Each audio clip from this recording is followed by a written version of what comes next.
আজকের বিষয় IBS, irritable boil syndrome.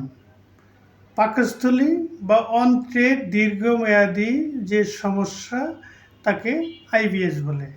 অর্থাৎ পেটের নানাবিধ সমস্যা, এই ঘন ঘন পাতলা পায়খানা হবে, পেট ফাঁপা হবে, আমাশা হবে, ডিসেন্ট্রি হবে, লুজ মোশন হবে, গ্যাস হবে, অরুচি হবে, অস্থিরতা লাগবে, অর্থাৎ পেট নিয়ে যত যন্ত্রণা তাকেই আইবিএস বলে।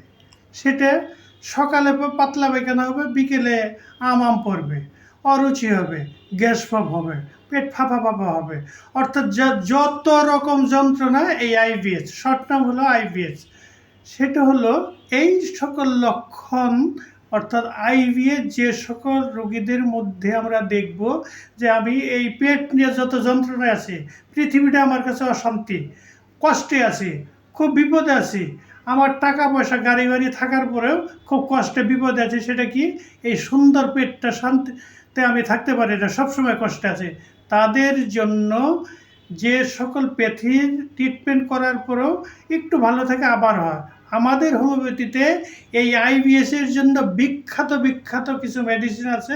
সেটা হলো নাক্স ভূমিকা, নাসকাটা, লাইকোপোডিয়াম, আর্জেন্টিনাইটিকাম, অ্যালোসকোট্রিনা এবং দীর্ঘমেয়াদীর জন্য মার্কসল লক্ষণ বেদে যদি আমরা ব্যবহার করি, এই আইবিএসের পেশেন্ট ভালো থাকবে, সুস্থ থাকবে।